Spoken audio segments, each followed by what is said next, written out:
इज्जत और वकार बचाने का मसला है भाई। अब बात आ गई है तहरीक को बचाने की। 3.5 साल जाया करवा दिए उस भले इंसान के जो चाह रहा है कि इस मुल्क में रूल ऑफ लॉ और ये चीजें सारी आसन और बेहतरी की तरफ आए। सब्सक्राइब करें और बेल दबाएं ताकि कोई खबर रह न जाए।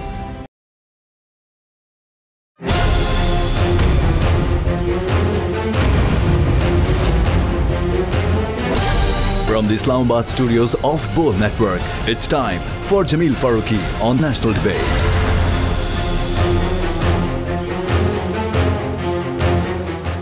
Good evening. Welcome to National Debate. वो जो मुसलसल कहते चले आ रहे हैं कि हम लॉन्ग मार्च करने इस्लामाबाद की जानिब आएंगे और इस्लामाबाद से गंद को हटा देंगे, वो सेनेट से हुकूमत का एक बिल रुकवाने में नाकाम रहे हैं। हुकूमत की बड़ी कामयाबी ये है कि उन्होंने स्टेट बैंक ऑफ पाकिस्तान से मुतालिक सेनेट से बिल मंजूर करा लिया है और सिर्फ एक वोट के फर्क से बिल मंजूर कराया गया है। धमाचौकड़ी विफाक के अंदर भी अपोजिशन की उसी तरह से नजर आ रही है जिस तरह सिंध के अंदर वहां की अपोजिशन धमाचौकड़ी करते हुए नजर आती है। यानी सिंध के अंदर हमें नजर आता है कि पाकिस्तान तहरीक इंसाफ और मुत्तहदा कौमी मूवमेंट दोनों अपनी जगह रोना रोती हुई दिखाई देती हैं। वहां पर भी यह कहा जा रहा है कि हम लॉन्ग मार्च लेकर जाएंगे और सिंध के ऐवानों को हिलाकर रख देंगे, लेकिन हकायक दरअसल उससे बिल्कुल मुख्तलिफ दिखाई देते हैं और यही कुछ हमें वफाक के अंदर दिखाई देता है। अब इस सारी सूरत हाल के अंदर मामले को जिस जमात ने कैपिटलाइज किया है वो है जमात इस्लामी। जमात इस्लामी और सिंध हुकूमत के दरमियान एक मुआहदा तय पाया है और बल्दियाती कवानीन से मुतालिक जो अमेंडमेंट्स के हवाले से मुआहदा हुआ है बड़ा सिग्निफिकेंट है। इस पर अमल दरामद होता है नहीं होता ये अलग क्वेश्चन मार्क होगा, लेकिन मुआहदा क्या हुआ है उसके पॉइंटर्स आपके सामने रखना जरूरी है। सिंध हुकूमत और जमात इस्लामी के दरमियान जो मुआहदा हुआ है उसका पहला पॉइंट यह है कि सेहत से मुतालिक सहूलियात इख्तियारात जो बल्दियाती हुकूमतों से तरमीमी बिल के जरिए सूबाई हुकूमत में लिए गए थे दोबारा बल्दियाती हुकूमत के सुपुर्द कर दिए जाएंगे और इस सिलसिले में एक्ट और इसके मुतालिका शेड्यूल से हज़फ किए गए इंदराजात बहाल कर दिए जाएंगे। यही मामला तालीम के हवाले से है। तालीम से मुतालिक सहूलियात इख्तियारात जो बल्दियाती हुकूमतों से तरमीमी बिल के ज़रिए सूबाई हुकूमत में लिए गए थे दोबारा बल्दियाती हुकूमत के सुपुर्द कर दिए जाएंगे और इस सिलसिले में एक्ट और इससे मुतालिका शेड्यूल से हज़फ किए गए इंदराजात बहाल कर दिए जाएंगे। तीसरा इंपॉर्टेंट पॉइंट मेयर के हवाले से है। Mayor Karachi water and sewerage board का चेयरमैन होगा। ये बड़ा मुतनाज़ा मामला था जिसके ऊपर सिंध गवर्नमेंट और जेआई के दरमियान मुज़ाकरात में पॉइंट सामने आया है। चौथा पॉइंट, मेयर कराची को सॉलिड वेस्ट मैनेजमेंट बोर्ड का भी चेयरमैन बनाया जाएगा। यह एक और कंट्रोवर्सी थी जिसको खत्म करने के लिए इस मुआहदे में नुक्ता रखा गया है। पांचवा पॉइंट, बल्दियाती इदारों के इंतखाबात के 30 दिनों के अंदर अंदर पीएफसी की तश्कील, इजलास और अवार्ड का ऐलान कर दिया जाएगा। मुंतखब मेयर चेयरमैन कमीशन के मेंबर होंगे। नीज मुकामी हुकूमतों के लिए अवार्ड में मुंदरजा ज़ैल मालियाती उमूर शामिल किए जाएंगे। वो दर्जा बदर्जा ये हैं।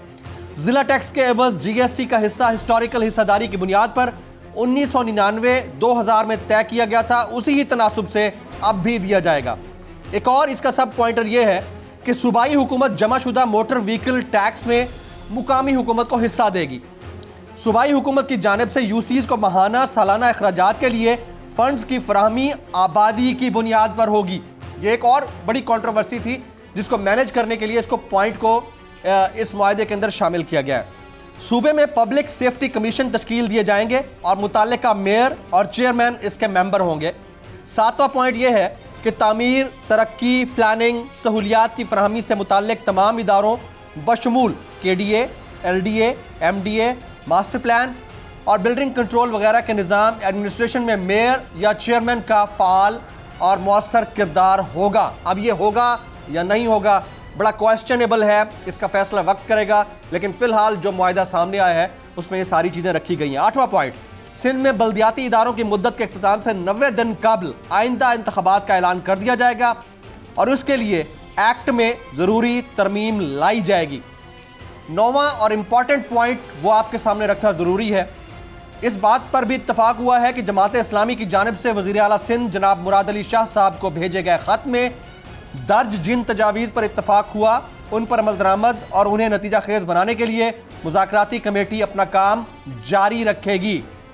इसके अलावा भी सब पॉइंटर्स हैं जिनके ऊपर इत्तफाक हुआ। वो क्या है? सिंध हुकूमत फराहमी आब के MGD 650 K4 मनसूबे की फौरी और एक साथ तकमील के लिए वफाकी हुकूमत पर अपना मुकम्मल असर रसूख इस्तेमाल करेगी। K4 मनसूबा बड़ा मनसूबा है। हब कैनाल, केबी नहर की अपग्रेडेशन और कराची के लिए MGD 65 इजाफी पानी की फराहमी के मनसूबे पर जल्द अज जल्द काम मुकम्मल किया जाएगा।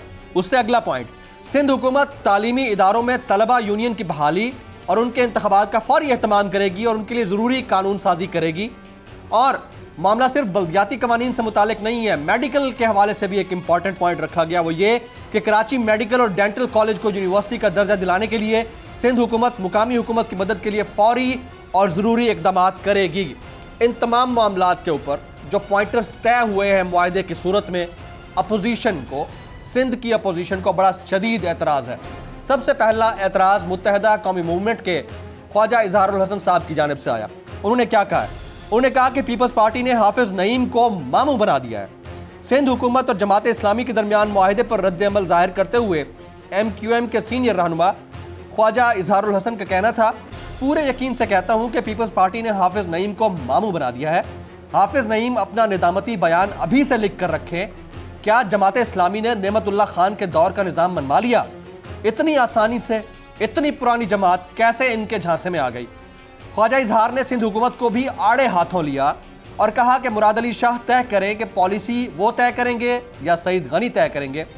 एक वजीर हमारे जख्मों पर नमक छिड़कता है तो दूसरा गलती तस्लीम करता है।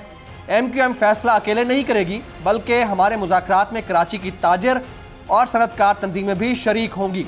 सिर्फ इतना ही नहीं है, ख्वाजा इजहारुल हसन साहब ने इस मुआहदे का सारा क्रेडिट MQM को देने के लिए भी एक आज जुमला इस्तेमाल किया और यह कहा कि इसका सारा क्रेडिट MQM को जाता है। मुस्तफ़ा कमाल साहब, PSP बड़ी इंपॉर्टेंट जमात है कराची की, उन्होंने क्या कहा? उन्होंने कहा कि वज़ीर हाउस की जानिब मार्च करेंगे। इस सूरत हाल में पाक सरजमीन पार्टी भी 30 जनवरी को कराची मुतनाज़ा बल्दियाती तरमीम कानून के खिलाफ एहतजाज करेगी। इस तंजीम के सरबराह मुस्तफ़ा कमाल परवेज़ मुशर्रफ दौर का बल्दियाती कानून चाहते हैं। PSP के सरबराह ने डॉट शो वैले से बात की। उन्होंने कहा कि 23 जनवरी को सिंध हुकूमत का वफ्द हमारे पास भी मुज़ाकरात के लिए आया था और हमें बताया गया कि 70% मुतालबात मानने को तैयार हैं, लेकिन फिर पीपल्स पार्टी के वज़रा ने मुझ पर ज़ाती हमले किए। हम जमात इस्लामी के पास खुद गए थे, उन्हें कहा था कि आपके झंडे तले मिलकर जिद्दोजहद करेंगे, लेकिन हम इतवार को फवारा चौक पर जमा होंगे और वज़ीर आला हाउस की जानिब मार्च करेंगे और अपना हक लेकर ही वापस आएंगे। बड़ी इंपॉर्टेंट कंट्रोवर्सी। एक तरफ मुत्तहदा कौमी मूवमेंट वज़ीर आला हाउस के सामने एहतजाज करने जाती है तो उन्हें तशद्दुद का सामना करना पड़ता है। वो वापस आते हैं, इकट्ठ होता है MQM के तमाम धड़ों का, बातचीत जारी होती है। अचानक पता चलता है कि जमात इस्लामी सारा जो थंडर है वो स्टील कर गई है। तो ये बड़ी इंपॉर्टेंट डेवलपमेंट है। Agenda on the national debate पर बात करने से पहले हम बात करेंगे ट्रेंडिंग टुनाइट की। ट्रेंडिंग टुनाइट आज का हमारा हैशटैग है नेशनल पॉलिटिक्स। National politics.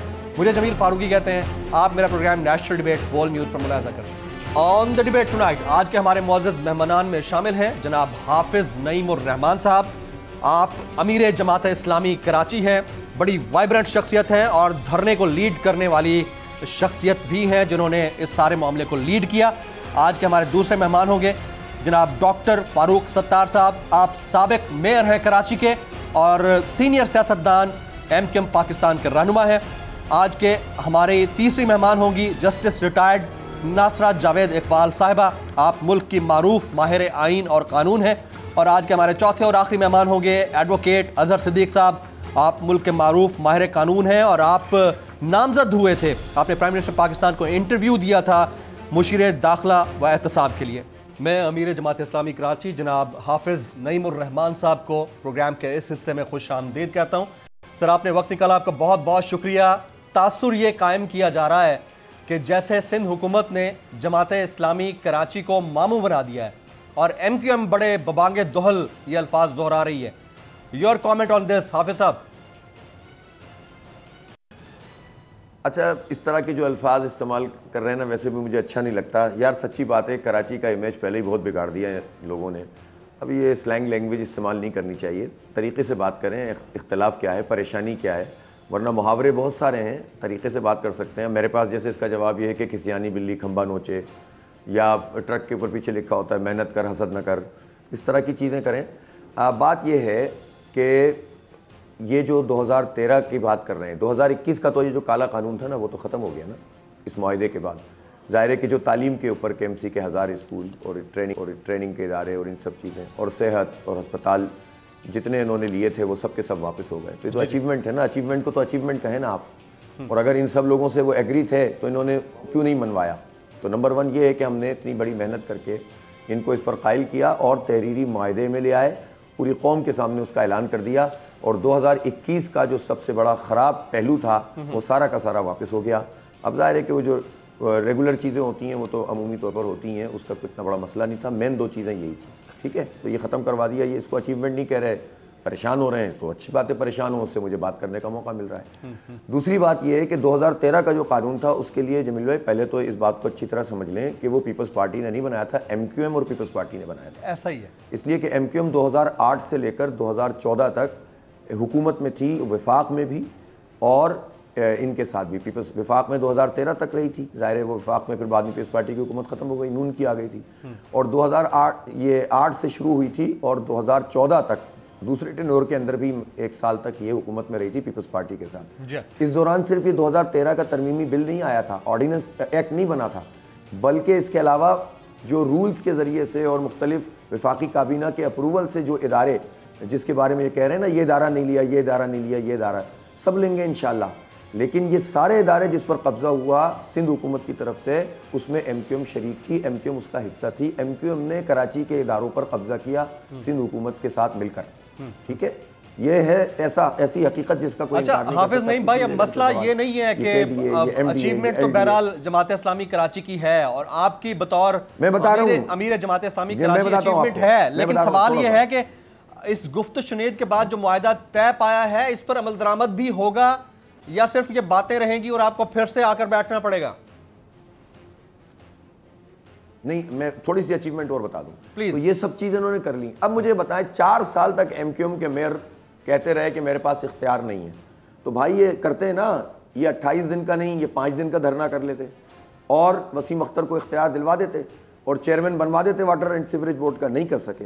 उसके बाद मजीद ये बिल आया तो उसके 1.5-2 महीने में पहला एहतजाज इन्होंने तीनों ने मिलकर उस वक्त किया जब 15 दिन हमारे धरने के हो चुके थे, और इस धरने से पहले हम कितनी एक्टिविटीज़ कर चुके थे।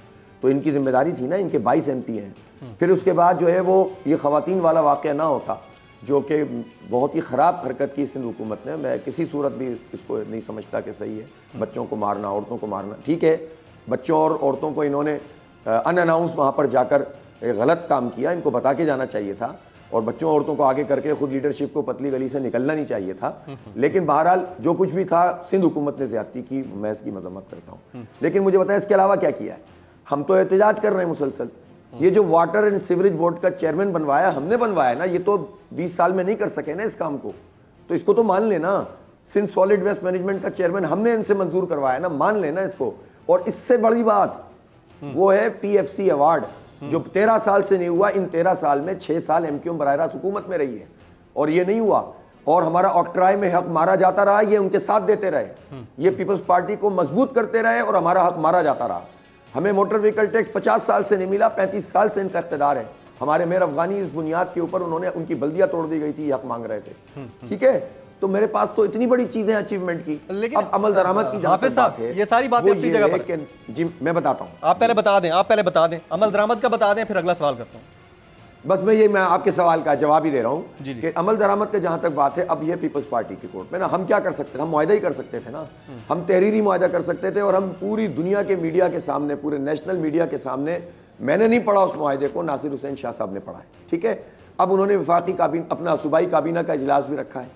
उन्होंने मुझे कल ये दोबारा कहा है कि हम इस काबीना से जिन रूल्स की ज़रूरत है चेंज करने की वो करने जा रहे हैं। ठीक है, उसके बाद सूबाई असम्बली का इजलास होगा, जिस तरमीम की ज़रूरत है वो असम्बली से होगी। तो भाई हमने कोई ऐसा तो नहीं किया कि मुआहदा करके, दुनिया में और कौन सा तरीका होता है? तहरीरी मुआहदा होता है।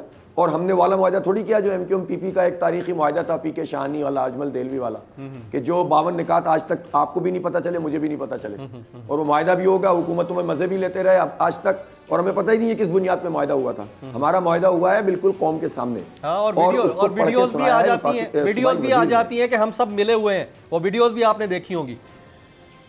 हाँ वो तो जाहिर, उसके बगैर कैसे ये सारे इदारे। अच्छा, मुझे बड़ा इंपॉर्टेंट सवाल आपसे पूछना है, मुझे बड़ा इंपॉर्टेंट सवाल आपसे पूछना है, बहुत जरूरी है। कहीं आप लोगों से मुआहदा उस डैमेज को कंट्रोल करने के लिए तो नहीं किया गया जो पीपल्स पार्टी ने बतौर सिंध हुकूमत एमक्यूएम पाकिस्तान को पहले डेंट दिया, उसके बाद आपसे मुआहदा करके उस डैमेज को कंट्रोल करने के लिए तो नहीं किया गया और आप लोग वाकईतन जिस तरह एमक्यूएम ने कहा है उनकी जबान में मामू बन गए? नहीं देखिए, एक तो ये बात सही है ना, हमने तो अचीवमेंट की है ना, हम क्या मामू बन गए भाई, अचीवमेंट की है ना, नंबर 1। दूसरी बात क्या है कि हमारा ये मुआहदा पीपल्स पार्टी से तय पा गया था, ठीक है, तकरीबन 5-6 दिन पहले, लेकिन कुछ चीजें फंसी हुई थी जिस पर हमारा इसरार था कि इसके बगैर हम नहीं करेंगे। फिर वो 2 दिन पहले वो भी फाइनल हो गया, यानी ये जो चेयरमैन वाटर बोर्ड का मसला फंस गया था, इनके इंटरनल इश्यूज थे, इनकी पार्टी से इनको क्लियरेंस नहीं मिल रही थी, लेकिन हमने कहा कि इसके बगैर तो सवाल ही पैदा नहीं होता। ये तय पा गया और किसी तरह से ये मीडिया में लीक हो गया। जिस दिन ये मीडिया में लीक हुआ है उससे अगले दिन जो प्रेस क्लब पर एहतजाज था वो अचानक से सीएम हाउस की तरफ मुड़ गया। ये क्या चक्कर था, किसने फोन किया, किसके कहने पे मोड़ा, फिर जब डंडे पड़े तो ये निकल गए पूरी लीडरशिप इनकी। और एक साहब जो वहां पर शायद उनको टीयर गैस की वजह से कंजेशन हुई हो, या थे या नहीं थे, उसकी ट्रैकिंग हुई, वो प्रेस क्लब में थे, फिर उसके बाद उनको फेडरलबेरिया के अस्पताल ले जाए। हालांकि इनकी तंजीम बड़ी ऑर्गेनाइज तंजीम होनी चाहिए ना, तो फिर इनको KIHD के बजाय NICVD लेके जाना चाहिए था, लेकिन बहरहाल वहां जाकर गए। मैं इनके चक्कर में नहीं पड़ता, वो डैमेज है, वो एक जान का जिया है जिसको मैं समझता हूं कि उसका जो जिया है वो मैं समझता हूं इस मुआहदे के बैक एंड पे भी कोई डिस्कशन है आप लोगों की? हाफिज साहब, इस मुआहदे के बैक एंड पे भी कोई डिस्कशन हुई है? क्योंकि 27 फरवरी को लॉन्ग मार्च का ऐलान किया हुआ है बिलावल भुट्टो ने, वो इस्लामाबाद की जानिब आने जा रहे हैं। आप लोगों का भी इरादा है, क्या आप लोग उस लॉन्ग मार्च में भी इनका साथ देंगे? इस मुआहदे के बैक एंड पे ऐसा कुछ डिस्कस हुआ है? सवाल ही पैदा नहीं होता। आप लोग साथ नहीं देंगे? आप लोग साथ नहीं निकलेंगे पीपल्स पार्टी के? भाई ये नहीं। और ये तो मैं आपको बताऊं, ये तो उनका प्रोग्राम है भाई, वो जो चाहे करें। हमने तो ये इस प्रोग्राम की तो गैरत दिलवाई इनको कि पाकिस्तान फतह करने जा रहे हो और अपने घर के मामला सही नहीं है आपके। ये कौन चीख रहा था? हम चीख रहे थे। हमने इनको जाकर असेंबली के ऊपर बैठ गए और उनको मजबूर किया। हमने सिर्फ असेंबली पे नहीं बैठे, हमने हिस्ट्री का सबसे बड़ा खवातीन का मार्च किया है। आप देख लीजिएगा साइज, आज खवातीन के और भी प्रोग्राम हो रहे हैं, और आप यूनिवर्सिटी रोड की फुटेज निकाल कर देख लीजिएगा और बताइएगा कि हमने पाकिस्तान की हिस्ट्री का सबसे बड़ा धरना यूनिवर्सिटी रोड के ऊपर किया, हमने शारा फैसल पे इस दौरान में किया। हमें गुज़िश्ता कल अगर ये मुआहदा ये फाइनल नहीं करते, ऐलान नहीं करते, तो हमने 5 शाहराओं को बंद करना था, और हम कर रहे थे, हम सीरियस थे, हम उन्हें मालूम था जमात। हाफिज साहब, आपको ये नहीं लगता कि वफाक को भी आपके एहतजाज की जरूरत है? ऐसा नहीं है कि सिंध को जरूरत नहीं थी, सिंध में आपने जो किया दैट इज हाईली अप्रिशिएबल, आपको बड़ी अचीवमेंट मिली है, उसके बाद आपको रिकॉग्निशन मिली है। आपने जब धरना खत्म किया है तो मेरे पास पूरी इत्तलात हैं कि सबसे पहले सफाई करवाने वालों में से आप थे, और ये जमात इस्लामी का तुर्रा इम्तियाज है, इसमें कोई दूसरी राय नहीं है। लेकिन आपको लगता नहीं है कि आपको वफाक को आपकी ज्यादा जरूरत है इस वक्त जो हालात चल रहे हैं? भाई विफाक के सब्जेक्ट कराची के साथ जो है ना, वो मैं आपको बताता हूँ। मेरा पॉइंट अब यही होता है कि जो लोग अभी बेवकूफ़ बना रहे हैं, जो पहले जिन्होंने एक्ट बनाया पीपल्स पार्टी के साथ मिलकर, सारे फायदे उठाए, मज़े किए, और अब हमें एक एक करके छीनना पड़ रहा है इन लोगों से, जालिमों से। ये वो लोग हैं जो इस वक्त विफाकी हुकूमत में हैं, जो PTI और MQM विफाकी हुकूमत में है। के इलेक्ट्रिक किसका सब्जेक्ट है? उसको गैस मिल रही है, हमारे चूल्हों और सनतों में गैस नहीं आ रही। MQM जवाब देना, ये किसको मामू बना रहे हैं? फिर उसके बाद आ जाइए, कोटा सिस्टम में गैर मुअय्यना मुद्दत के लिए इन्होंने इजाफा कर दिया। ये किसको बनाया है? ये वो कोटा सिस्टम था जो चौकिंग होती थी, टीवी बेचो, VCR बेचो, असला खरीदो, और अब इन्होंने मिलकर PTI के साथ गैर मुअय्यना मुद्दत के लिए इजाफा कर दिया कोटा सिस्टम में। किसको बना रहे हो? अब मैं पूछता हूं आपसे कि मर्दमशुमारी में जाली मर्दमशुमारी नोटिफाई कर दी, जाली मर्दमशुमारी नोटिफाई कर दी, किसको बना रहे हो? कराची पे छुरा घोंपा है आपने स्टेट अवे में आधे कर दिया। MQM और PTI ने तरदीद कर दे, और उसके बाद जो नई मर्दमशुमारी करने जा रहे हैं, उस मर्दमशुमारी को भी उसी बुनियाद के ऊपर कि मुस्तकिल पते की बुनियाद के ऊपर होगी, और जो जहां है वहां नहीं गिना जाएगा। दोबारा छुरा घोंपेंगे? जवाब तो दे इसका। और बताऊं, विफाक के सब्जेक्ट, गैस इसका सब्जेक्ट है, ठीक है, चूल्हों में गैस नहीं आ रही। के इलेक्ट्रिक इसका सब्जेक्ट है, मर्दमशुमारी इनका सब्जेक्ट है, कोटा सिस्टम इनका सब्जेक्ट है, पानी के 4 मंसूबा 650 मिलियन गैलन तय हो गया। पीटीआई और एमक्यूएम ने इसको 1/3 कर दिया, 260। पूरे पाकिस्तान का 1% पानी कराची को नहीं दे रहे, एलोकेशन नहीं कर रहे। ये किसको मामू बना रहे हो भाई? सर, जिसमें जिस सूबे में आपने एक सूबे की हुक्मरान जमात के साथ मुआहदा किया है, उसी सूबे की पार्टी सेनेट के अंदर उनका एक वोट ना डलने से स्टेट बैंक का बिल पास हो जाता है। आप लोग उधर जो है ना, विफाक के अंदर आपकी ज्यादा जरूरत नहीं है। आपको नहीं लगता Jamaat Islami should act accordingly in the federation as well? कर रही है। अभी तो अमीर जमात ने ऐलान किया है ना, हम तो देखें अब हमारी ये जिद्दोजहद पब्लिक को मोबिलाइज करके और एक प्रेशर बनाकर और एक दलील के साथ बात करके और पुरअमन, हमारा जो सबसे अहम बात है इस धरने की, जो सबसे बड़ी कामयाबी है कराची की, वो पुरअमन धरना था। इसमें किसी को पत्थर नहीं लगा, किसी की नक्सी नहीं फूटी। आपको पता है सामने सिंध सेक्रेटेरिएट था, कोई एक मुलाजिम भी ऐसा नहीं होगा, हजारों लोग आते जाते थे जिसको कोई तकलीफ पहुंचाई हो। कभी हमने बंद नहीं किया। बंद करते तो ऐलान करके बंद करते, इस तरह नहीं करते कि हम बेवकूफ बनाए लोगों को। तो इसलिए हाफिज भाई, आपको ये यकीन दहानी कैसे है कि जो मुआहदा आपके साथ तय पाया है, जिन तरामीम की बात हुई है, वो एप्लीकेबल भी होंगी, काबिल अमल भी होंगी और इस पर अमल दरामद हो जाएगा? मतलब this is the major question mark. वजह है उसकी वजह है कि हम उसका पहरा देंगे। हम उन लोगों की तरह नहीं है कि जो अपने फेस सेविंग के लिए मुका करके जाती फायदा पहुंचाते हैं और फिर मुआहिदों को छोड़ देते हैं। हम अपने इस मुआहिदे की एक एक शिक का पहरा देंगे इंशाअल्लाह ताला। और इनसे अभी पता चल जाएगा आपको, परसों तिरसों बुध को शायद इन्होंने अब सूबाई काबीना का इजलास रखा है और उसके बाद जो है वो सूबाई असम्बली का इजलास होगा। ये नहीं करेंगे तो हम इनका फिर घेराव करेंगे। ये तो पॉलिटिकल अमल है। और एक और बात बताऊं, जिन चीजों को पर इत्तेफाक हो गया उसका ऐलान हो गया, जिस पर इत्तेफाक नहीं हुआ बाकी सारे मुआहिदात हमारे अभी भी मौजूद, वो मुतालिबात मौजूद हैं और उस पर कमेटी काम करेगी। तो भाई ये जमात इस्लामी है, ये ऐसे नहीं छोड़ती है, ये मैं आपको बता दूं। और अगर किसी एक बात आपने क्लियर कर दी कि 27 फरवरी वाला जो लॉन्ग मार्च बिलावल भुट्टो साहब जिन्होंने इसका ऐलान किया, आप उसके साथ नहीं खड़े, क्या आप पीडीएम वाले लॉन्ग मार्च के साथ खड़े होंगे? 23 मार्च उनके साथ भी नहीं है। देखें, जमात इस्लामी का बहुत वाज़ेह मौक़िफ़ है कि पीडीएम और जो पीटीआई या गवर्नमेंट एमक्यूएम, इन सब की गवर्नमेंट है, ये सब मुख्तलिफ इशूज़ में अंदर से मिले हुए हैं। और इसकी जो बिल्कुल वाज़ेह तौर पर आपको नजर आया कल सेनेट में, सर बहुत सी जगहों पे तो आप लोग भी मिले हुए हैं ना, उनके साथ कहीं ना कहीं मुआहदे तो हो रहे हैं। ये बात तो आप ना करें, मतलब कहीं ना कहीं तो आप लोग भी तो मिले हुए हैं ना। भाईजान मुआहदा किया है ना जमील भाई, मुआहदा करना क्या होता है? धरना दिया है, मुआहदा किया है, ऐलान किया है, कराची का हक हासिल किया है, मुआहदा तो करेंगे ना। इसके बगैर हक कैसे मिलेगा? कौम के सामने किया है, सबको पता है, पीछे से थोड़ी मिले हुए। वो तो वीडियो बन गई थी, नजर आ गई आपको, वरना थोड़ी आपको पता चलता अंदर से मिले हुए। Absolutely right, very well. Hafiz Naeemur Rehman sahab हमारे साथ मौजूद थे। सर आपने वक्त निकाला, आपका बहुत बहुत शुक्रिया। ब्रेक के बाद जब वापस आएंगे तो हमारे साथ कराची के मारूफ सियासतदान और मुत्तहदा कौमी मूवमेंट पाकिस्तान के सरकर्दा रहनुमा साबिक मेयर कराची जनाब डॉक्टर फारूक सत्तार साहब हमारे साथ मौजूद होंगे आफ्टर दिस ब्रेक।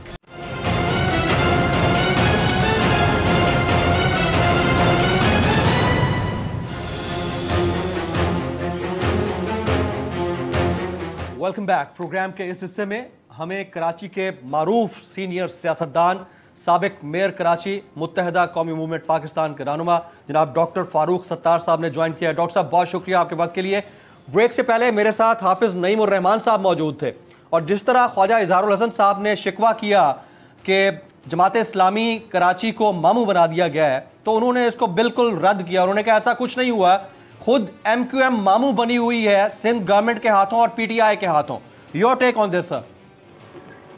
देखें, बहुत संजीदा बात है, लेकिन इसको जरा लाइटर अंदाज में मेरे इन दोनों भाइयों ने आपके सामने बयान किया। तो मैं भी ये कह देता हूँ कि पीपल्स पार्टी ने वाकई में इंतहाई चालाकी से काम लेकर 4-5 लोगों को मामू बनाने का फैसला किया है। और वो 4-5 में एक जमात इस्लामी जिसको पहला सहरा पहनाया गया कि कोई आके वो इस खुश फहमी में मुब्तला हो जाए कि उन्होंने एक सीट पर, सूबाई असेंबली में एक सीट पर इतना बड़ा तीर तोप चला दी और कराची के सारे मसाइल अब हल हो गए और वो काला कानून खत्म हो गया।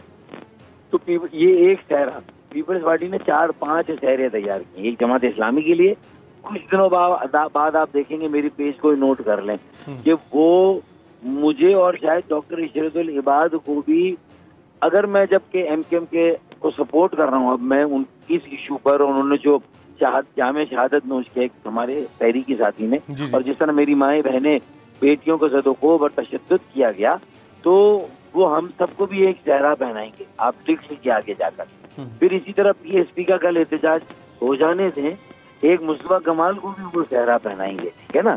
फिर चौथा चेहरा शायद वो आफाक को भी कहीं ना कहीं से राजी करके उसे भी पहनाएंगे, और इस तरह दुनिया को ये बताएंगे कि देखें दही सिंध की तो एक ही जमात है, ना वो मुनकसिम है ना मुंतशिर है, और वो पीपल्स पार्टी है। लेकिन शहरी सिंध में इतने हिस्से बकरे हो गए कि अब जमात इस्लामी और एमकेएम के सारे धड़े, अब ये सब मिलकर एक मरावा जिस्म है कराची का, जिद की तरह उसको लपक रहे हैं, झपट रहे हैं कि किसी तरह इलेक्शन में कराची की जो वोटियां इनके हिस्से में आ जाए वो ले ले। कोई नहीं कह रहा कि इसके अंदर जिंदगी डाले। मैं इसलिए अपने एमकेएम पाकिस्तान के साथियों को भी मशवरा दूंगा, पीएसपी वालों को भी अकल दूंगा, आफाक को भी कहूंगा और जमात इस्लामी को कि भाई अगर किसी एक जमात को आज चेहरा पहना दिया है तो इस पर अमल दरामद जो चीजें एग्री हुई हैं, ये सारी जमातों का मिलाकर जोड़ है। सब शोर कर रहे हैं, सब एहतजाज कर रहे हैं। एमकेएम के एक कारकुन ने जामे शहादत नोश किया इस काले कानून के खात्मे के लिए, मेरी माएँ बहनें बेटियां पिटी हैं, तो जाके जमात इस्लामी के साथ ये एग्रीमेंट पीपल्स पार्टी ने किया भाई, और अब कल हमारे साथ करेंगे फिर। तो मैं ये कह रहा हूँ कि हम सबको अब समझना है कि कराची को हम मुश्तरका तौर पर ओनरशिप दें। फारूक सत्तार साहब, सब तो बाद में समझेंगे, लेकिन खुद आपके अपने धड़ों के अंदर इत्तेफाक नजर नहीं आता ना। आप बतौर साबिक मेयर कराची और मुत्तहदा कौमी मूवमेंट पाकिस्तान के सीनियर रहनुमा चल कर जाते हैं बहादराबाद, और आप लोगों का इकट्ठ बराए नाम होता है एक मुश्तरका प्रेस कॉन्फ्रेंस। मैंने तो नहीं देखी, अगर आपने की है correct me if I am wrong. एक मुश्तरका प्रेस कॉन्फ्रेंस ही हो जाती है, आप उनके साथ कम से कम जुड़ तो जाए ना। कल को आप इसके ऊपर एज ए स्टेक होल्डर बात करें तो समझ में तो आए ना। ये मैंने एक बड़ा दिल करके बड़ा इक़दाम किया जो वक्त की सबसे बड़ी जरूरत है, क्योंकि अब बात आ गई है हमारी हमीयत पर, हमारी गैरत पर, हमारे नामूस पर, इज्जत और वकार बचाने का मसला है भाई। अब बात आ गई है तहरीक को बचाने की।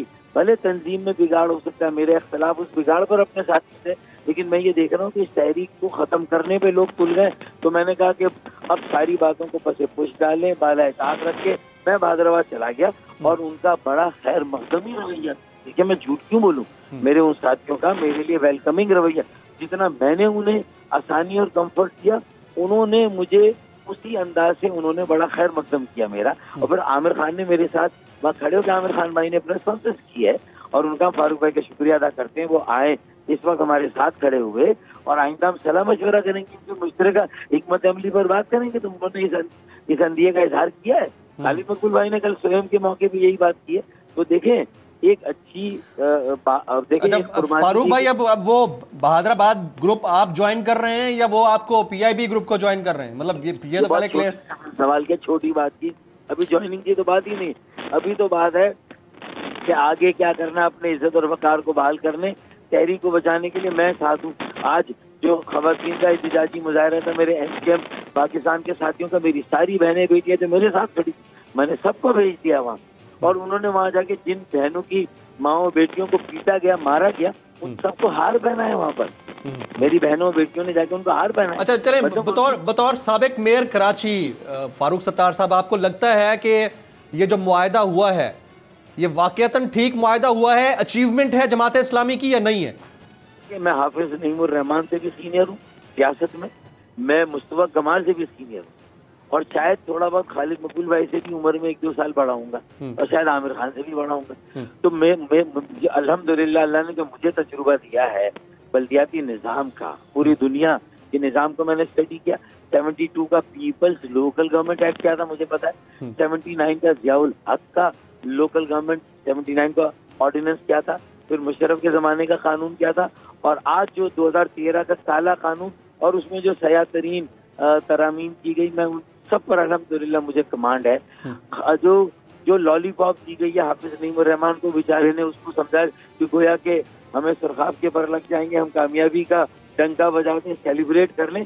अरे भाई, कल तुम्हें ये मामू वाकई में बना देंगे, और कुछ भी नहीं होगा अगर तुमने एमकेएम पाकिस्तान का फारूक सत्तार भाई की कोई सरपरस्ती और रहनुमाई उनके साथ नहीं खड़े हुए, और पीएसपी के भी कुछ लोगों को साथ नहीं मिलाया, और शायद अब कराची वालों के लिए हमें काम करना है। और देखिए हाफिज सईद ने एक अच्छी बात की, उन्होंने कहा कि मुझे नहीं पता कि ये सारी कामयाबी के बाद मेरा मेयर कामयाब होगा। उसने कहा नहीं, मैं नहीं ये कह रहा, लेकिन जिसका भी मैंने उसके लिए काम किया। तो फिर जब अगर तुमने किसी भी मेयर के लिए काम किया तो मैं भी किसी भी मेयर के लिए काम कर रहा हूँ, उसको ये इख्तियार और वसाइल दिलाने, कराची वालों को दिलाने, तो आए फिर मेरे साथ खड़े हो जाए। और मैंने तो कई मरतबा अमीरुल अजीम साहब को लाहौर में मैं सिराजुल हक साहब से मिला न जाके, मैंने कहा मुझे टाइम दे, मैं भी जमात इस्लामी के दौरे में जाके यकजहती का इजहार करना चाहता हूँ। नहीं मिला और उनका मामला तय हो गया, लेकिन वो मामला उस वक्त फाइनल मरहले में दाखिल हुआ जब एमकेएम के एक कारकुन ने जामे शहादत नोचकर मेरी बहनें बेटियां पीटी। उसके ऊपर भी जमात इस्लाम फारूक भाई, उसके ऊपर भी कंट्रोवर्सी अपनी जगह पर है, लेकिन मेरा आपसे सवाल बड़ा ही इसके ऊपर इंपॉर्टेंट होगा, वो ये कि बड़ी मुश्किल से नामालूम अफराद जैसे इन्वर्टेड कॉमास में जो जुमले हैं, अल्फाज हैं, उनसे कराची को छुटकारा मिला था। और फिर पता चला बहुत ही पुरमुज़म्मत वाकया जो कराची की माओ बहनों के साथ हुआ, इंतहाई अफसोसनाक नहीं होना चाहिए था, लेकिन उतना ही अफसोसनाक बैतुल मुकर्रम मस्जिद के आसपास दुकानों का बंद होना और फिर बंस रोड के ऊपर दुकानों का बंद होना, जिसके बारे में कहा गया कि नामालूम अफराद ने कराई है। आपको ये नहीं लगता कि वो फैक्टर दोबारा से सर उठा रहा है? देखिए असल में शायद मतलब देखिए मुझे अच्छा नहीं लगता जब मैं खालिद मकबूल भाई के साथ एमकेएम पाकिस्तान के साथ खड़ा हूँ ना, मैं मेरे तमाम साथी हम सब, और हम एक बड़ी मोबिलाइजेशन की तरफ जा रहे हैं। मैंने तो कहा मैं गिरफ्तारी दूंगा, रेड जोन में मैं जाऊंगा, सीएम हाउस के अंदर मैं जाऊंगा, भाई हम घुसेंगे वहां और उनके सामने रखेंगे यादाश और उनसे वहीं सारी बातें मनवाएंगे। बाहर एक बहुत बड़ा आवाम का समंदर होगा सीएम हाउस के बाहर, हम उसकी तैयारी अब करेंगे इंशाल्लाह। तो मैं ये कह रहा हूँ इस मौके पर कि ये नहीं कहना चाहिए था, शायद गलती हुई कि ये यौम सिया लफ्ज ही बड़ा लोगों के लिए खौफ की अलामत है।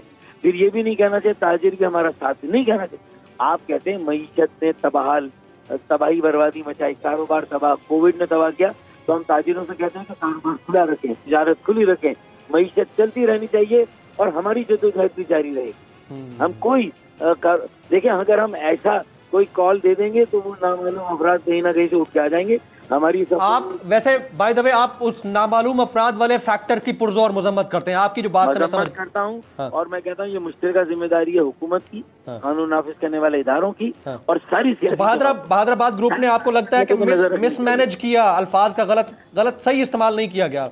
देखिए मैं किया, लेकिन मैं उन्हें सलाह दे रहा हूँ, मशवरा दे रहा हूँ कि हमें अभी हम मोबिलाइजेशन कर रहे हैं तो हमें नहीं ताजिरों को, कारोबार को, हम तो कहें तालीमी इदारे खुले रहें, स्कूल खुले रहें, कॉलेज खुले रहें, जामियात खुले रहें, तालीम को नुकसान नहीं होना चाहिए, कारोबार का नुकसान नहीं हो, तिजारत का नुकसान नहीं हो, ये सारी चीजें साथ चलेंगी। Absolutely right, absolutely right. जनाब डॉक्टर फारूक सत्तार साहब, मुत्तहदा कौम के सीनियर रहनुमा, साबिक मेयर कराची, हमारे साथ मौजूद थे।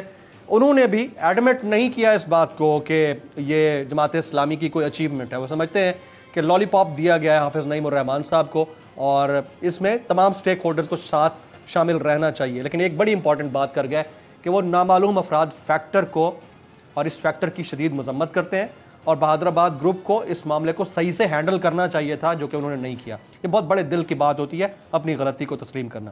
ख्वातीन और हज़रात, एक ब्रेक के बाद जब वापस आएंगे ट्रांसपेरेंसी इंटरनेशनल के ऊपर बात होगी आफ्टर दिस ब्रेक।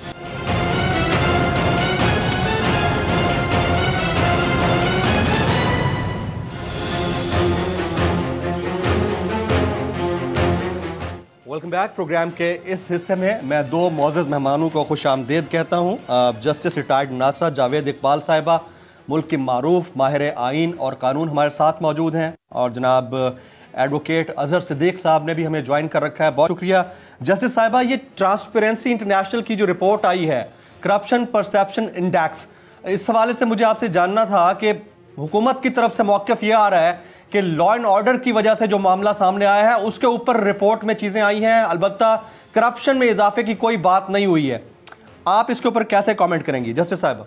सबसे पहले तो जी बिस्मिल्लाहिर्रहमानिर्रहीम, मैं कहना चाहती हूँ आपने मौका दिया ये कहने का कि ट्रांसपेरेंसी इंटरनेशनल पाकिस्तान की कोई इनपुट नहीं है इस रिपोर्ट। 8 इंटरनेशनल एजेंसीज़ का जो डाटा इकट्ठा हुआ था 2021 तक, उस पे उन्होंने इस्तेमाल किया है और उन्होंने अपनी रिपोर्ट जो है वो की है मुरतब। और ये रिपोर्ट जो है ये बर्लिन से शाया हुई है और ये हमारे हवाले से बिल्कुल नहीं हुई, ना हमें ये कोई मालूम है कि ये 8 एजेंसियों में से कोई पाकिस्तान में आया है और उन्होंने कैसे ये सारा जो है इकट्ठा किया है डेटा। तो ये तो सही पता उन्हीं से लग सकता है, उनके लिस्ट मेरे पास है, अगर कहें तो मैं पढ़ के आपको बता दूं कि ये एजेंसी कौन सी है, तस्वीर पे आपको दिखा दूं। बिल्कुल बताएं प्लीज। ये एक तो देखिए बर्लिन की है ट्रांसपेरेंसी इंटरनेशनल, जिन्होंने ये रिपोर्ट दी हुई है, स्टिफ टंग ट्रांसफॉर्मेशन एक्शन किया। फिर ये एक है economist intelligence unit country risk service, ये इनकी भी 2021 तक रिपोर्ट है और ये सुनने में आया कि ये शायद पाकिस्तान से इन्होंने डेटा इकट्ठा किया है। फिर है global rights business conditions and, इनकी सितंबर 2020 की रिपोर्ट है। PRS group international country risk, इनकी 21 की है। फिर ये वर्ल्ड बैंक कंट्री पॉलिसी है, इनके साथ तो हुकूमत का भी मेरा ख्याल है ताल्लुक़ या लिंक होगा, डेटा इनसे लिया होगा। फिर वर्ल्ड इकोनॉमिक फोरम है जो इकोनॉमिक मैटर्स में है, इनकी भी रिपोर्ट जुलाई 2020 तक है। वर्ल्ड जस्टिस फोरम है जिनको जो इंसाफ के बारे में इन्होंने डेटा दिया है। और वैरायटीज़ ऑफ डेमोक्रेसी ने आपको जो डेटा है वो दिया है जमहूरियत के बारे में। ये लोग हैं, वैसे तो इन्होंने 13 एजेंसी से डेटा लिया है, लेकिन जो पाकिस्तान का इन्होंने मुरतब किया है रिपोर्ट, वो मैंने ये देखा है कि इन 7 एजेंसीज़ का जो डेटा है उससे इन्होंने ये अखज़ किया है। अब क्या बुनियाद है और इन्होंने क्या दिया है, ज़ाहिर है इसमें डेमोक्रेसी भी है, इसमें इकोनॉमिक्स भी है, इसमें बिजनेस भी है और इसमें लॉ एंड जस्टिस भी है।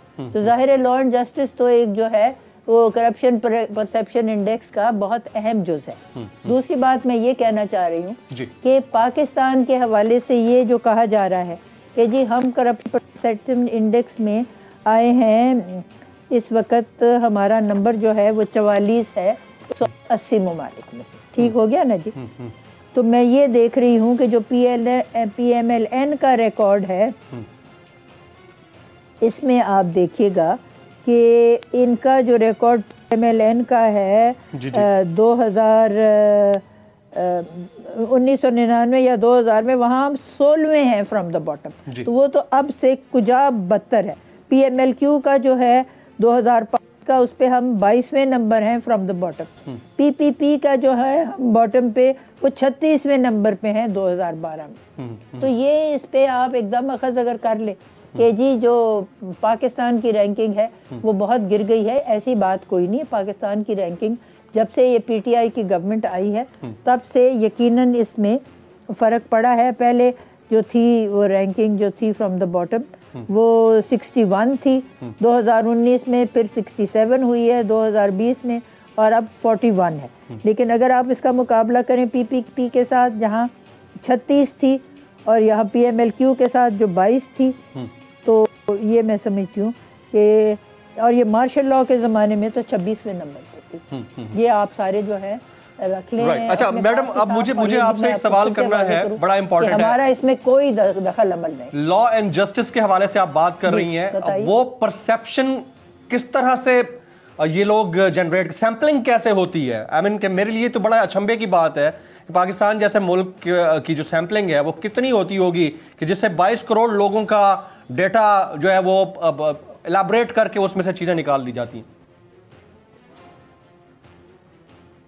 उसके बारे में तो ये लॉ एंड जस्टिस प्रोजेक्ट ने जो इनको फीडबैक दी है उसी पे जाहिर है इन्होंने अपना जो है अखज़ किया है नतीजा। जो डेमोक्रेसी वाली इंस्टीट्यूशन है वहाँ जमहूरियत के बारे में दिया है। तो ये इनके ज़ाविया निगाह जो उन फरीकैन के हैं जिन्होंने ये रिपोर्टें मुरतब की हैं, उन्हीं के परसेप्शन से इन्होंने अपना परसेप्शन बनाया है। और इंडिपेंडेंटली मैं नहीं जानती कि ये कहाँ तक इन्होंने खुद डेटा कलेक्ट किया। एब्सोल्युटली राइट, आप साथ रहिएगा। अजहर सिद्दीक साहब, बहुत शुक्रिया आपके वक्त के लिए। अजहर सिद्दीक साहब, आपका नाम हम सुन रहे थे कि मुशीर दाखिला और एहतसाब के हवाले से आपका नाम आ रहा था कि आप भी उसी कैटेगरी में आ रहे हैं और हो सकता है कि आपको वो दे दी जाए पोजीशन, फिर क्या हुआ उसके ऊपर? जमील फारूकी साहब, मैं गुफ्तगू तो नहीं करना चाह रहा था, लेकिन आपने ये चूंकि अब टॉपिक छेड़ लिया है तो फिर मुझे अब बात करनी पड़ेगी। बिल्कुल कीजिए। देखिए, मुझे वजीर आजम इमरान खान साहब ने कोई आप समझ लें महीना भर से पहले आप कह लें कि मुझे बुलाया गया था और it was basically 1-to-1 meeting. Azam Khan जो प्रिंसिपल सेक्रेटरी है वो भी मौजूद नहीं थे, ना मिलिट्री सेक्रेटरी कोई मौजूद था। It was a 20 minutes meeting और मुझे रात ये बता दिया जाएगा कि इस कॉन्टेक्स्ट में कुछ मिलना चाहते हैं आपसे। और जब मेरी मुलाकात हुई तो प्राइम मिनिस्टर वाज, देखिए एक बात तो मैं सच बता दूं आपके सामने, कौम के सामने मैं रख दूं जी, मेरी बड़े लोगों से मुलाकात होती है, वज़ीर आज़म की आंखों में मैंने एक चमक देखी और एक जज्बा देखा है कि वो एहतसाब को मंतकी अंजाम तक ले जाना चाहते हैं। ये जो इल्जाम उन पे लगाया जाता है पॉलिटिकल विक्टिमाइजेशन के हवाले से, मैंने कोई ऐसी बात, जितनी देरी मेरी गुफ्तगू रही है, मैंने कोई ऐसी चीज ना देखी है, ना मैंने महसूस की है, ना मैंने उनका इस हवाले से। वो बड़ी सिंपल सी बात करते हैं और उन्होंने इतना कहा कि ये जो एहतसाब का निजाम है, इन लोगों के खिलाफ अरबों की चीजें आ चुकी हैं, इनकी जायदादें हैं, मनी ट्रेल मौजूद नहीं है, तो इनको मंतकी अंजाम तक पहुंचाने में क्या कमियां रह गई या क्या कोताहियां रह गई हैं, उस पर तफसीली मेरी बात हुई। और मैंने देखिए मैंने एक बात बड़ी क्लैरिटी के साथ रखी थी कि मैं अपना शिकार जो है वो खुद करना चाहता हूं, कि मैं जितना ये शहजाद अकबर साहब ने काम किया वो बेसिकली उसमें से ज्यादातर काम डिफेक्टिव था। यानी अगर मनी लॉन्ड्रिंग के हवाले से देखें, वो प्रेडिकेट ऑफेंस देखना है और उसको कनेक्ट करना है डॉट। मैं वो सारी चीजें खुल के नहीं कहना चाहता, यानी यहाँ कई इलीगैलिटीज या आप कह दें कि कमियां बहुत ज्यादा थी, फिर और बड़ी डिटेल में बातें हैं तमाम डिपार्टमेंट में। क्या हुआ, मतलब आप इम्प्रेस नहीं कर पाए प्राइम मिनिस्टर को, या फिर आपको मामलात बड़े गंभीर नजर आए कि आपने फिर मना किया? देखिए एक बात मैं बता दूं, मामले तो बड़े गंभीर थे और ये मैंने क्लियर कर दिया था और ये मैंने जो बात सामने रखी थी कि अगर आना है तो टीम मेरी चॉइस के हवाले से होगी, मैंने किन किन बंदों को रखना है। और मैंने 10 महकमे मैंने कहा था कि ये सिर्फ आप इंटीरियर और अकाउंटेबिलिटी को साथ ना रखें, इसके साथ वो 10 महकमे हैं कि जहां पर आपके फाइनेंसेस का डाटा और कंपनी ऑपरेशन जो होनी है, या जितने लोग हैं ना, ये सारे इंटरकनेक्टेड हैं। और वजह भी क्या है कि आपको याद होगा कि पनामा के केस में वो कामयाब इसलिए हो गया कि उसमें जब सुप्रीम कोर्ट ने जीआईटी बनाई थी तो ज्यादातर डिपार्टमेंट सारे एक रूफ के नीचे आ गए थे और डाटा लेकर सबको इकट्ठा करके डॉट कनेक्ट किए गए और तब रिजल्ट आए यहाँ पर। मुझे तो उस दिन, आप सच पूछना चाहते हैं, मुझे तो प्राइम मिनिस्टर ने उसी दिन कहा था कि I have decided to appoint you, लेकिन मैंने कहा था मेरा उड़ना बिछौना वकालत है, मुझे कुछ टाइम दीजिएगा, मुझे कुछ सोचना है, मैं वकालत अगर छोड़ के आना है तो मुझे सारे मामला आपने देखने हैं, मैंने तो कोई ऐसा काम करना नहीं है। लेकिन यहाँ तक फिर उन्होंने एक मेरे ऊपर कैप लगा दिया था कि नेशन नीड्स यू, तो फिर खामोश हो गया था इस सारे मामले के कॉन्टेक्स्ट में। प्रॉब्लम जो समझनी है कि वजीर आजम के आसपास कुछ ऐसे लोग हैं, शहजाद अकबर ने जो मिथ रखी हुई थी ना यहाँ पर, एक बनाई हुई थी, पता नहीं क्या कर दी है, वो ठीक है क्या कुछ कर दी है, लेकिन सवाल है कि अगर पनामा केसेस, 2 ही केसेस हैं कि जिसमें कन्विक्शन हुई और मामला आगे चले गए, वो भी मिस हैंडल किया गया। उसके बाद आप देखें ना, यानी एब्सकॉन्डर कितने हैं, ये सारे यहीं से निकल के भाग के गए हैं, उनको कोई लाने की कोशिश की। यूएन कन्वेंशन और करप्शन के हवाले से आपने कोई कोशिश की, आपने एफआई एक्ट को, अगर एफआई को मजबूत करना था तो क्या आपने एफआई एक्ट में तरमीम की, आपने इन्वेस्टिगेशन या इंक्वायरी का जो प्रोसीजर है वो आपने को बेहतर किया। अजहर सिद्दीक साहब, जितना लॉस हुआ है, आपको लगता है कि रिपेयरेबल लॉस है? 3.5-4 साल के अंदर जो करके गए हैं शहजाद अकबर साहब, वो रिपेयरेबल है? और दूसरा, जब करप्शन की बात होती है, जैसे जस्टिस साहिबा फरमा रही थी, तो करप्शन परसेप्शन इंडेक्स के हवाले से ये जो फैक्ट्स बता रही थी वो तो अपनी जगह पर हैं, लेकिन अपोजिशन कुछ और प्रोपेगेट कर रही है, करप्शन बढ़ी है। तो आपको लगता है कि ये रिपेयरेबल है लॉस? अच्छा देखिए, मैं बिल्कुल रिपेयरेबल लॉस है, लेकिन आपने 3.5 साल जाया करवा दिए उस भले इंसान के जो चाह रहा है कि इस मुल्क में रूल ऑफ लॉ और ये चीजें सारी आसन और बेहतरी की तरफ आए। आपने तवज्जो किसी और तरफ रही। भी आने वाले दिनों शहजाद अकबर के बारे में बहुत आप कहानियां सुनेंगे और वो बड़ी तकलीफ दे कहानियां होंगी। मुझे बहुत सी चीजों का पता है, I don't want to quote, मैं इस वक्त कोई हालात खराब नहीं करना चाह रहा, लेकिन मैं बता दूं कि करप्शन के हवाले से जो परसेप्शन है वो परसेप्शन है, याद रखिएगा। यहाँ बाकायदा एक एजेंडा पाकिस्तान के अगेंस्ट किया जा रहा है। वर्ल्ड जस्टिस प्रोजेक्ट ने पाकिस्तान को पहले 130 नंबर में बना दिया कि अदालतों में किसने कहा करप्शन है यहाँ पर पाकिस्तान का है किसी हद तक। यहाँ पर हमारी बार एसोसिएशन, बार काउंसिल बड़ा रोल प्ले करती है। कुछ जजेस के कॉन्टेक्स्ट में ये बातें हैं, लेकिन ये परसेप्शन खत्म करनी थी गवर्नमेंट के आसपास के लोगों ने। वो तो अपने तरीके से जिस तरह मर्जी मामला को लेकर चलते हैं, लेकिन अभी भी वक्त इमरान खान साहब के पास है कि अगर उन्होंने एक अच्छी तरीके से चीजों की सिलेक्शन कर ली, यानी मिसाल के तौर पर ब्रिगेडियर मुसद्दक अब्बासी साहब आए हैं, ये कोई डायरेक्टर लेवल के लोग हैं। अगर मिसाल के तौर पर इसमें तो हुसैन असगर साहब का नाम लिया जा रहा था। हुसैन असगर एंटी करप्शन में बहुत बड़े काम समझते हैं। ब्रिगेडियर साहब is the right choice. In my opinion, it is basically a bad choice और थोड़ी बहुत भी नहीं है। मैं प्राइम मिनिस्टर की क्रेडिबिलिटी पे बात नहीं करना चाहता, लेकिन वो 1.5 साल में जो रिजल्ट लेना चाहते हैं ना, यहाँ पर ऐसे नहीं होना। और याद रखिएगा कि उनके पास टीम में भी ऐसे लोग बैठे हैं ना, कोई नहीं चाहेगा कि अगर कोई तीसरा आदमी आकर कोई बेहतर रिजल्ट ले सके, और वो उसके लिए बड़ा मुश्किल है। ब्यूरोक्रेसी आपकी कोऑपरेट कर नहीं रही है। और आपने दूसरा देखे ना, आपने मिसाल सुप्रीम कोर्ट ने कहा 120 अदालतें बनानी है नैब की, उसके कॉन्टेक्स्ट में आपने क्या अब तक किया है? आपकी ब्यूरोक्रेसी ने चीजों को आगे नहीं बढ़ने दिया। उसमें नैब में अमेंडमेंट कुछ ऐसी आ गई हैं जो मैं समझता हूँ शायद वो बेहतर नहीं है। जब यानी मेरे हवाले से मेरे पास तो तकरीबन 17-18 के करीब पॉइंट थे, और मैंने अपने आप को ओपन रखा था। मैंने कहा था बिल्कुल देखिएगा, जहाँ नेशन की जरूरत है वहां हम जा रहे हैं, मगर ऐसे हालात में। जनाब अजहर सिद्दीक साहब थे कि ये परसेप्शन इंडेक्स नहीं परसेप्शन इंडेक्स है, और जस्टिस साहिबा ने भी बड़ा डिटेल में इसको एलैबोरेट किया है कि ये बर्लिन से आई है रिपोर्ट, और इसके अंदर पाकिस्तान से रिलेटेड ऐसा कुछ नहीं है जिसके ऊपर कमेंट किया जा सके।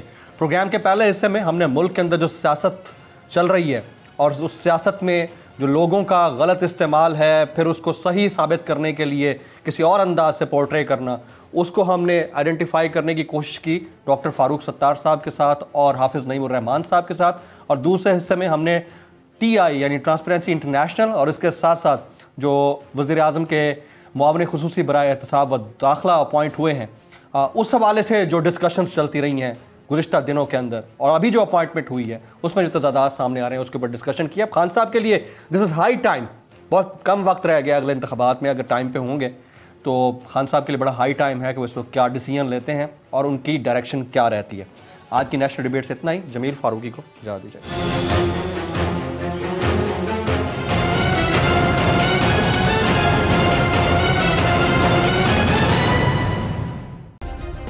सब्सक्राइब करें और बेल दबाएं ताकि कोई खबर रह न जाए।